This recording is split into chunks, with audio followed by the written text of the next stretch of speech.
انا عارف ان انت عايز تتعلم خط عربي، ولكن ما عندكش خلق انك انت تمسك الفرشه والقلم وتقعد ترسم سكتشات، فانت عايز طريقه تنجزك وتكون سهله وبسيطه. ده اللي هنتكلم فيه النهارده ان شاء الله. ولكن خليني اقول لك ان الطريقه دي هي مش الطريقه الصح. هو الطريقه الصح اللي هو لو انت حابينها انك انت تتعلم مسافه الخط وتجيب الورقه والقلم خط العربي بتاع الكتاب العربي ده، تبدا ترسم سكتشات، تتعلم اصول العربي على اصولها. ولكن الطريقه دي بنرجع لها، او انا شخصيا كده برجع لها لما يكون مطلوب مني خط عربي في حاجه معينه. يعني مثلا في كلاينت كلمني عايز لوجو خط عربي، بستخدمها اوقات لما بكون شغال براندنج وعندي حاجه تعريب في خط عندي انجليزي محتاج له اعمل له نسخه عربي، فدي الطريقه اللي انا بستخدمها. والطريقه باذن الله تكون سهله وبسيطه وسلسه جدا. هو بس سؤال واحد: انت صليت الفرض اللي عليك؟ ما صليتش الفرض اللي عليك، طب مستني ايه؟ بعد اذنك لو تكرمت قوم صلي الفرض اللي عليك. فيديو مش هيفوتك ولكن الصلاه هتفوتك. وانت راجع من الصلاه كوبايه قهوه جميله ويفتح لي وورد دماغك، صار في قلبك وبسم الله نبدا. طيب يا ابو العزيز، من غير كلام كتير خلينا نخش في الفيديو على طول. ولكن قبل ما نخش على الفيديو خلينا اقول لك ان اللي هيميز شخص عن شخص في تطبيق الفيديو ده هو عدد المرات اللي هو هيحاول يعدل فيها على الخط. بمعنى دلوقتي احنا هنرسم ازاي الكلمه، نكتب ازاي الكلمه، وبعد كده هنشوف احنا ازاي اصلا ممكن نعدل فيها. وكل ما هتعدل اكتر كل ما هتاخد فرص اكتر. يعني انا من كتر ما كنت امبارح بعدل على التيبوجرافي اللي كنت شغال عليه ده، وصلت لحته ان انا لو قلت لي عيده تاني اقول لك لا مش عارف، انا جت معايا وانا بجرب. هو التجريب هو اللي بيخليك تروح بالكلمه في حته بعيده خالص. طيب يا ابو العزيز، هسيب لك الملف ده على قناه التليجرام، هتلاقي الرابط بتاعه في وصف الفيديو عشان الملف ده مهم جدا. الملف ده اسهل من بتاع المره اللي فاتت. بتاع المره اللي فاتت ما كانش بالطريقه دي. الفيديو الملف ده بيقول لك ازاي اصلا ترسم. يعني هو اصلا بيقول لك ان حرف السي مثلا جاي على 3 مثلا او 4 حركات، حرف مش عارف ايه جاي مثلا على كام حركه. فاحنا بنرسم اول حاجه بنجيب بن تول، نشيل بس الستروك، بن تول عاديه خالص تمام. طبعا المره دي عشان كان في حد كلمني يعني لا الفيديو اللي فات لما احنا الطريقه دي كنت حاطط الستروك اسود فما كانش باين. احنا دلوقتي باذن الله هيبان. احنا هنكتب كلمه سكون، فانت لازم تكون عارف الكلمه هتكتبها شكلها عامل ازاي، او تكوينها بمعنى صح عامل ازاي، عشان ما تجيش تشتغل بعد تكتشف ان الكلمه فيها حاجه غلط. حلو، احنا هنمشي على الباس بتاع البتاعه دي اهو زي الاطفال اهو. ده عندنا هنا اهو كده تمام. تاخد كده بس اللي هو ايه الدوران، تاخد كانك بترسم ستروك كده. حلو، وبعد كده بنيجي هنا كده نفس الموضوع كده تمام. طبعا انت لو عندك فاهم شويه في قواعد الخط العربي هتبقى مريح جدا. بس في حاجه مهمه جدا كده، بص انا عايز اعدل على الانكر بوينت دي، فهي صغيره جدا. فانت تروح هنا لقائمه اديت والبريفرنس وتجيب الجنرال وتخلي تجيب الانكر بوينتس اللي هي دي وتخلي دي على الماكس. السايز بتاعها هيكون على الماكس علشان لما نعمل كده تبص تبقى كبيره، فلما تيجي تعدل يبقى الموضوع بالنسبه لك سهل. حلو مثلا كده تمام. طبعا ده حرف السين في منفصل. طب احنا هنكتب كلمه سكون، فحرف السين جاي متصل جاي وراك حرف زي مثلا بص كده كلمه سور هنا، فمحتاجين نكمل الجزء ده. فانت بتيجي هنا ترسم مثلا، خلينا ناخد كده، وبتيجي هنا عند الجزء ده وبتضيف الانكر بوينت دي. لو انت نسخه قديمه عن الالستريتور بتقف على الانكر بوينت دي بالدايركت سيكشن تول اللي هي ده دي، وتروح هنا وبتبدا تعمل كده بس. حلو حلو، ده حرف السين. نزوم اوت، عايزين حرف الكاف. حرف الكاف اهو. طبعا هنا حرف الكاف مش جاي بشكل، يعني مش اللي هو مش جاي في النص، هو جاي بشكل اللي هو منفصل. فهناخد مثلا من اللي هو التكوين ده، هنجيب البن تول وترسم عادي خالص. حلو، يعني انت ايه اهو. انا مش عايز اسرع الفيديو علشان لما بسرع الفيديو ساعات بحس الناس ما تفهمش، فانا هسيب الفيديو زي ما هو كده مش هسرعه. علشان حتى يعني انت لو شايف ان الحتت دي انت فاهمها ممكن تقدم الفيديو او تخلي الفيديو على 2 اكس. حلو. طبعا هنا عشان دي لونها مختلف اهو، نغير اللون بتاعها. حلو كده مثلا دي هنا ممكن نقف كده ونعمل دي، نبدأ نظبط. وبص هو كده سيبها لانها كده كده اصلا حرف الكاف ده مش هنستخدمه، بس انا بقول لك بعدين لو انت حبيت تستخدم او تشوف حرف الكاف ده. بعد كده اهو برضو دوران عادي خالص، وبتكمل باقي الحرف بتاعك. بعد كده عندنا حرف الواو اهو. حرف الواو جاي على الدوران ده، هناخد دي كده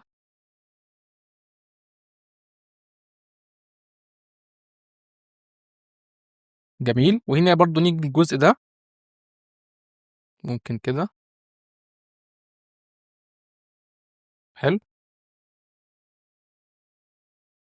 لو انت تحاول بس ترسم شكل الحرف، ترسم الستروك بتاعه تمام. طب ليه زي احنا مثلا مش بنرسم الحرف كله على بعضه؟ لان انت لو حبيت تعدل على الحرف وهو شكل كله على بعضه هيكون صعب قوي. بعد كده عندك حرف النون هنا. حرف النون جاي على حركتين، فالبين تول ده اللذيذه اهو، دي حركه ممكن دي نعملها كده وكده، ودي نقف كده.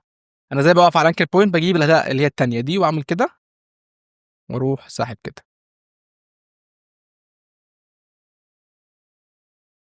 اوقات ممكن اطلب ان انا اعمل الجزئيه دي برضو كده. لو انت حابب بس تاخد حرف شكل الحرف مظبوط على اللي احنا كده كده اصلا هنغير فيه. جميل جميل. بعد كده هنجمع الكلمه بتاعتنا. احنا كده رسمناها حروف منفصله، كنترول واي، يعني هنا عندنا حرف اول حاجه. سيبك من دي ما كنت شغال بيها انا. هنجيب نزوم كده هنا جروب، كنترول جي يعني، وناخد دي كده هنا ونشوف حرف الكاف. ممكن برضو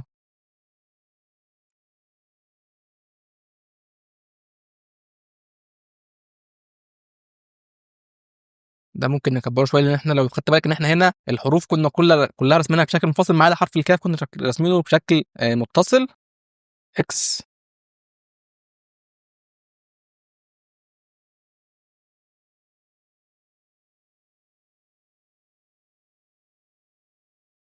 طيب يا زوز، احنا طبعا خلاص خلصنا الكلمه اهو. خلينا بس نشبك الحروف ببعضها. ناخد دي كده. طبعا هنا نكتشف ان احنا كده دي خلاص مش محتاجينها، فممكن في حاجه لذيذه بعملها. بين تول، تقف على نهايه الحرف ده وتقف على ده، فبتشوف كل اتنين. بعد كده بتجيب تدوس اداه السالب في الكيبورد، اداه السالب، وتقف كده تدوس شيفت، وبتلاقي ان انت الدنيا عندك بقت كلها لذيذه كده. حلو. بقت كلها جزء واحد يعني. نفس الموضوع هنا هنجيب مثلا دي نحطها، ممكن بين تول، او ممكن كده بقى عشان تبقى برضو كذا طريقه انك انت تمسك بيهم اتنين انكر بوينت مع بعضهم، تحط دول كده على بعض، تحدد وكليك يمين وتعمل جوين كده، هم بقى كلهم انكر بوينت واحده. مشكله الاداء دي ان هي او الطريقه دي في انك انت تمسك الهاندل وتقعد تعدل فيها، لان هي بصراحه بتكون مقرفه جدا. ممكن دي كمان نديها كده علشان تبقى مور راوند اكتر. حلو. حلو جدا. وده كده حرف النون في السلنكتين. جميل جميل. بعد كده ممكن انا دي اصلا مش محتاجها دلوقتي، ممكن نخليها هنا. هنمسك كده زون وتيجي هنا عند داتا البرش دي. تمام. لما هتظهر عندك داتا البرش هتروح عند قائمه ويندو اللي هي الاداه دي اف 5، وتضيف هنا وتعمل جرافيك او كاليجرافيك برش. كاليجرافي برش دي هنخليها تمسك هنا كده وتنطها، تخليها سالب، دي خليها صفر سوري، ودي خليها مثلا وليكن 70. طب هتقول لي يا زوز انا بحدد الزاويه دي على اساس ايه؟ هقول لك دلوقتي بتحددها على اساس ايه. تمام. ودي ممكن تجرب يعني. خلينا كده نعمل 9 واقول لك بتعمل بيها ايه. حدد دول كده كلهم برش لذيذه. انا عايز بس كله يبقى لونه اسود. حلو. بص كده هنا خلينا ناخد كده من دي كنترول سي سوري سي. فين حرف السي؟ بص كده هنيجي هنا كنترول في. بص هنا يا ابو الازايز، شايف انت عندك هنا الزاويه دي؟ بص كده اهو الزاويه دي. فانت بتحاول قد ما تقدر تخلي الزاويه دي تكون نفس الزاويه دي. بس لو خدنا دي كده حطيناها كده هتلاقيها ان هي ايه يعني، عايزه مثلا تبقى، احنا كنا عاملينها دبل كليك كده ب 70 مثلا، خلينا نجرب نخليها 75. اوكي نقول له اوكي، نقول له ابلاي تو ستروك. خدت بالك بقت ظابطه اكتر. طيب الثانيه دي يا زوز اللي هي ايه اللي انت قلت لي عليها اللي هي دي؟ بص دي لما بتكبر كده، بص اوكي ابلاي تو ستروك، بص الستروك بيكبر. فدي لا، دي احنا بنخليها زي ما هي بتكون. يعني حاول تخليها على قد ما تقدر تكون 9 مثلا 8 صغيره. لو عايزين نكبر بنكبر من الستروك. جميل جميل. طب انت ممكن تيجي تقول طب يا زوز ما انت بص دي عندك هنا جايه دائريه ودي مش عارف جايه مش دائريه. اقول لك لا، الحاجات دي كلها هتتعدل. حتى انت لو جيت هنا وهتعمل كده اهو تلاقي مثلا بص بدات تبقى ظابطه شويه. لان كده كده احنا هنغير كل الكلام ده. حلو. نرجع كده تاني هنا كده. طبعا احنا خلاص خدنا الشكل العام بتاع الكلمه. كنترول ان ارت بورت جديد كده لذيذ وتقول له كرييت. وكده احنا لسه بقى نبدا الشغل على نضيف. كنترول سي، نيجي هنا كنترول في. جميل جميل. ممكن دي نصغرها. بص انت لما صغرنا احنا هنا بدات الكلمه تنكمش. تمام. فانت ممكن تيجي هنا يا اما تصغر مثلا دي مثلا كده، يا اما تصغر الستروك. طبعا بالنسبه لي اصغر انك انت تصغر البرش، ان الستروك اصلا على واحد هتقلل فيه اكتر عن كده نص او ربع، هيبقى شكله مش لذيذ. حلو حلو. من بعد الجزئيه دي انت تبدا بقى تعدل، تبدا تشوف انت عندك ايه محتاج تعدل. فمثلا بناخدها جزء جزء. حلو. طبعا كنترول زيرو بتخلي النسخه دي اللي هي الستروكايه اللي هي زي ما هي كده دي دايما يبقى عندك واحده منها كده على جنب، عشان انت لو حبيت تعدل فيها او تظبط فيها تبقى الدنيا عندك متظبطه. حلو. بنيجي هنا ان جروب عشان تبقى كلهم مفصول عن بعضها دي. حلو. نجرب بقى نخلي دي بدل ما هي جايه شكل كده مستقيم، نجرب نخليها تاخد شكل راوند كده. حلو.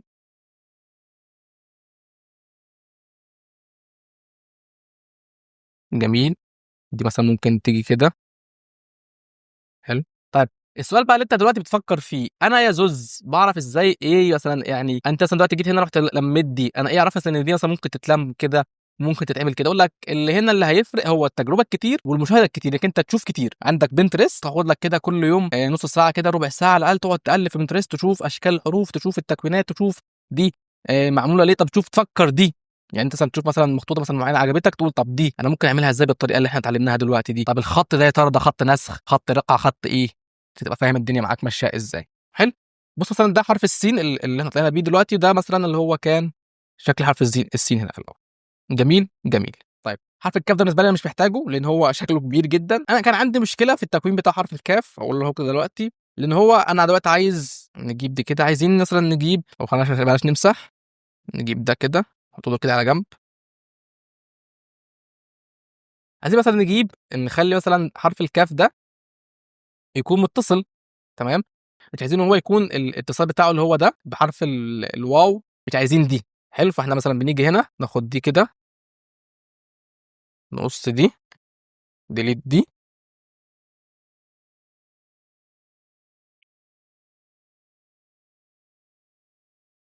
مثلا ده التقييم بتاعنا. انا مش عايز الاتصال بتاع حرف الكاف يكون جاي كانه خط كده وطلع منه حرف الكاف بعد كده خط مكمل، لا انا عايز يكون في اللي هو الاتصالات دي، لان الاتصالات دي بتفرق كتير جدا في التقييم بتاع الحرف. فطبعا انا جربت حلول كتير، وبص انا هوريك انا كنت عامل ازاي امبارح. بص الدنيا عندي كانت زوادي خلاط، يعني قعدت اجرب حاجات كتير جدا، واشوف هنا ايه ينفع وايه ما ينفعش، واجرب في دي. طبعا غير اللي اتمسح غير الدرافتات. فطبعا دي كانت النتيجه النهائيه. فانت بتيجي هنا ووفر بس وقت الفيديو. فانا كان الحل بالنسبه لي ان انا هاخد، بص كده هنا التكوين الاخير فين اهو، التكوين ده هاخد منه بس ان هو ايه يطلع كده يخلي فيه اتصالين من التكوين ده. فباجي مثلا هنا حلو، ناخد دي كده نحط دي على جنب ونحط على جنب، ناخد من دي كده. حلو. حرف الكاف ده انا عايزين، انا قلت كام مره حلو لحد دلوقتي كتير قوي. طيب في دلوقتي احنا عايزين مثلا نخلي الخط المائل عايزين نخليه يكون خط مستقيم. فمثلا ممكن تجرب تاخد الانكر بوينت دي، تحدد دي ويتحدد دي كانهم تعمل لهم الاين كده، فتعمل الاثنين ظبط. حلو. مثلا ده كان حل ان انا اجي اعمل كده، وبعدين ممكن اظبطها بعدين. تمام. وزي مثلا حرف الكاف ده او الصعود ممكن نخليه كده، لان بعد بصراحه بعد ما عملته امبارح ما كانش عاجبني اللي هو التكوين بتاعه، كانش حاسس ان هو كان ممكن يطلع افضل كتير من اللي انا عملته. فممكن نخليه كده بس ان الاضاءه شغاله، انا بسجل بالكاميرا مش عارف المايك شغال ولا هيعملها معايا، بس ان شاء الله ما يعملهاش معايا يعني. حلو. مثلا كده. تمام. طيب عايزين برضو ناخد حرف الواو، فدي مع دي، الانكر بوينت دي قصدي مع الانكر بوينت دي، ونعمل لهم كده. طب هو اصلا كده مش موجود، فاحنا ممكن اصلا نجيب دي كده ونعمل كده في البرشايه اللذيذه كده مثلا. انت خدت بالك ان انت بعد لما جينا نعمل كده الدنيا بقت زحمه، فاحنا محتاجين نتعب ده شويه كده. بالتالي دي ممكن تبقى تيجي كده، اعتقد ان هو بيعمل سناب لحاجه معينه، فانا مش عايز سناب تو بيكسل ولا مش عايز سناب تو بوينت، هو بس ان هو يكون كده علشان وحاسس ان هو بيتحرك حركه اللي هو يعني بيتنط كده. انا عايزه بس ان هو يكون الحركه السموث جدا دي مثلا كده. دي تيجي كده، ممكن كمان تطلع شويه فوق. نرسم جايد، كنترول ار عشان تظهر لي الرولر مسطره. لو خدت بالي هنا اصلا في التكوين بتاع حرف السين، هتلاقي انك انت اصلا عندك لو جينا خدنا كنترول ار رسمنا كده رولر، فتلاقي انت عندك الجزء اللي فوق اول السنه بتاعت حرف السين بيكون طالع شويه، فانت خليها زي ما هي عشان تفضل برضه محافظ على القواعد بتاعه الخط العربي. طبعا انت لو مش فاهم حاول تعمل اللي هو موجود وخلاص، يعني حاول تعمل نفس الموجود. طبعا دي احنا مديناها فمحتاجه ان هي تنزل شويه، يعني قصدي انت لو مش فاهم مش فاهم قواعد خط عربي، بشوف الموجود ايه واعمل زيه لحد ما تفهم. وان شاء الله واحده واحده مع تطبيق كده تلاقي نفسك انك انت بدات تفهم والدنيا بدات تبقى معاك زي ما دي خلاص. اللي انا عملته طيب عشان تبقى بس فاهم الفكره اللي هي هنا بتاعه التكوين ده، عشان تبقى عامل فاكر بس عملت ازاي. انا هنا دي وهتعملها كده، بس طبعا مش يعني هي كانت دي. خلينا ندوس سي في الكيبورد، حرف السي عشان نقطع، ودي كده ونروح عاملين دي برضو نديها انكر بوينت كده كده، اللي هي موجة عادية خالص. تمام. مثلا كده. طبعا محتاجين نرفع دي شوية كده. بص التكوين ده بصراحة لذيذ جميل جميل. تمام. بعد كده عندنا حرف النون اللذيذ العميد ده. هو احنا هنا مثلا ممكن دي ساعتها ان احنا نقصر ده شويه عشان بس يبقى شكله فيلم تداول. طيب فرضا ان ده هو التكوين النهائي اللي احنا خلاص هنستقر فيه، لان لسه برضه عندنا تعديلات في الجزء ده، يعني حاسس ان الجزء ده شويه ظابط لكن الجزء ده لسه مش ظابط خالص. فبرضه خلاص هنا بناخد ده من ده كوبي، ممكن نعمل لوك للجايدز، حط ده هنا، تيجي تمسك الشغل الجميل ده كله، تروح لاوبجكت تعمل له اكسباند ابييرنس. حلو، تبدا تظبط بقى الدنيا انت. بس مثلا ساعتها ممكن هنا دي انا مش عايز بس اعدل كل الحاجات علشان بس وقت الفيديو. دي ممكن نعملها كده، بص دي ممكن نمرجها مع بعضها، شيفت ام اللي هي الشيب بيلدر تول، وتمسك كده تحدد كل الاجزاء الجميله دي. ممكن ساعتها تسحب دي كده تخليها، لان ده اصلا التكوين اللي كان في دماغي من الاول، ان نخليها كانها جايه على الحرف، بس ده هيكون جاي على الحرف. طبعا اللاب بتاعي تقريبا بيشيط مش عارف في ايه. الانكر بوينت انا عايز بقى تبقى دي مستقيمه، فبتيجي مثلا تعمل دي كده هنا، الانكر بوينت دي بتشيلها.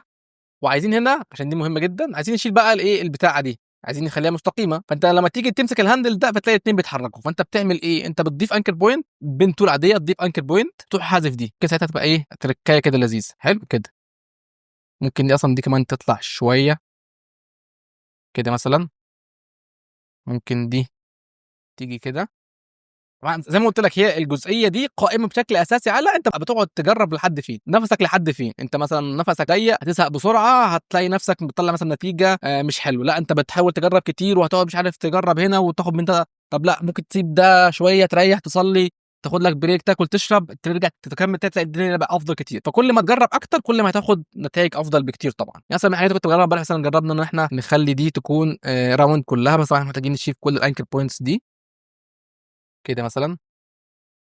ده كان برضه فانا بقول لك الحاجات اللي كانت جايه في دماغي دلوقتي اللي انا فاكرها وانا شغال. طبعا دي محتاجين ننزل بيها كده كلها على بعضها. حلو. طيب نيجي بقى الحرف الواو اللذيذ ده، فبرضه بتمسك كل الكلام ده، شيفت ام شيب بيلدر تول، تقعد تمرج الحاجات دي كلها كده.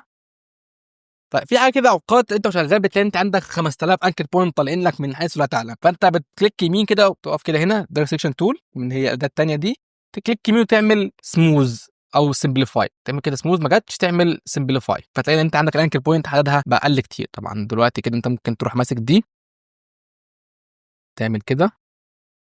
حلو. طيب الحته بقى التركيبه بقى اللي انا كنت عايز اعملها برضو هنا بس نسيت اعملها، كويس ان احنا افتكرناها هنا جت معايا برضو. انا كنت عايز اعمل نفس الكيرف ده يكون جاي في حرف الواو، فمثلا ممكن ده شيفت واي اللي هي الاستيك العاديه خالص، وتدوس الت وتروح عامل كده، فبتمسح معاك بشكل مستقيم مثلا لحد كده هنا. حلو.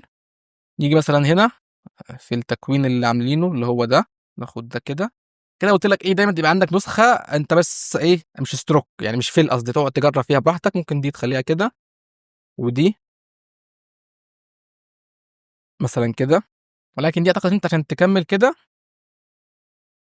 حلو. دايما حاول تخلي الشكل النهائي ده ما يكونش، بص يعني انت لما بتحط كده بص كده ظابط شويه، عشان ده هيقلل عليك التعديلات. وفي الغالب ده الشكل بيكون الشكل الصحيح لو انت بترسم بخط عربي بتلاقي كده. لكن انت لو عملت كده او كده بص في تشوهات وهو هيبقى مقرفك، فخليه كده مثلا.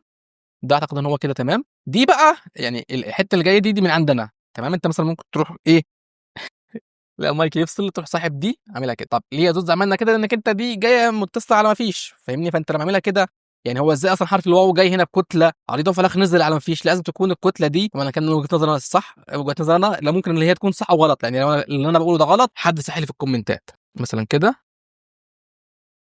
جميل جميل. ممكن برضو ناخد من ده. حلو. ممكن دي ساعتها نخلي دي كده. طبعا الكلام اللي بقوله لك ده نتيجه تجارب كتير جدا. ممكن ناخد من ده كده كوبي ونعمله كده بس. دي او دي احنا عايزينها مثلا تبقى لوب دي. عايزين بس ناخد اللي هو الشكل اللي هو بتاع حرف السين ده، اللي هو بص اللي تحس اللي هو ايه جاي على ما فيش ده، لكن هو كده قلب حرف دال، فمحتاجين له ان احنا نشوف له حل. فالحل اعتقد ان احنا ممكن ان احنا ننزل بدي شويه كده، او نخلي كده نخليه هو يكون ايه ما يكونش حرف دال، يعني فاهمني؟ بص كده واخد شكله في اللي هو الصعود بتاع حرف النون ده اللي هو الجزء ده. بص كده هو الجزء ده، هو الجزء ده. ممكن دي ساعتها عشان بس ما تبقاش جايه كده، ممكن دي نرفعها شويه. حلو. ممكن برضو ده تاخد منه كده كوبي كده لذيذه، طيب كده هنا دي ديليتها. وممكن تعمل كريت بقى اوت لاين او اكسباند للجزئيه دي. حلو. ممكن دي بقى تمرجهم مع بعضهم، تبدا تظبط بقى الحاجات دي. كل ما هتقلل الانكر بوينتس كل ما هتاخد نتائج افضل. يعني هي الانكر بوينت دي هي ايه قص البلاوي، كل ما هتقللها كل ما هتلاقي الدنيا عندك بقت سموز اكتر وشكلها لذيذ اكتر. بص كده مثلا كده. طبعا نفس اللي احنا عملناه هنا في الاجزاء دي انت هتكمله بقى في الحاجات دي. طبعا هنا نقطه ممكن تستخدم نقطه اللي هي شكل البتاع ده مش عارف اسمه ايه، النقطه دي كده. وممكن برضه هنا تاخد يعني نفس التكوين بتاع حرف الواو ده تاخده تاني تكرره، ولكن اللي هو هنا ده تكرره وتصغره شويه، تصغر السمك بتاعه شويه وتحطه اللي هو اساسا ان هو يكون الضمه. نعمل كده هايد جايدز نشوف الدنيا. انا واضح هنا انك انت ده كان محتاج ان هو يتعدل شويه. بص دي نسخه مبدئيه، فانت بتقعد مثلا تجرب هنا تجرب هنا، ولكن حاجه مهمه جدا جدا جدا نحطها دلوقتي، احنا كل الشغل ده لا كبرنا ولا صغرنا. يعني احنا دلوقتي شغالين بنفس الكتل بنفس كل حاجه. ليه دلوقتي انا لو حبيت اكبر الجزء ده كده ليه بيكبر معايا؟ بص بيكبر كتله على بعض. لا انا عايز اعدل فيه من غير ما اغير فيه، فاحنا مثلا بنديليت ده وبناخد دي مثلا حلو نحطها كده ونبدا نعدل فيها. فالتعديل ساعتها بيكون ايه؟ انت بتعدل في نفس الكتله بتاعتك، ما عملتش فيه اي حاجه. او مثلا نخلي حرف الواو يشيل حرف النون. انا بقول لك مثلا مثال فاهمني. فدايما ما تكبرش وما تصغرش غير لما تخلص خالص. وحتى لو انت خلصت خالص خد نسخه على جنب كبر صغر فيها براحتك. فبعد كده عشان لو حضرتك مثلا تعدل او بتاع يكون عندك النسخه الاصل موجوده زي ما هي. اتمنى يكون الفيديو كان مفيد ليك يا ابو العزيز. ولو الفيديو عجبك وعايز فيديوهات من نفس النوعيه دي قول لنا في الكومنتات. تعمل لايك للفيديو وتابعنا في القناه والى نلقاك في فيديو جديد. السلام عليكم ورحمه الله وبركاته.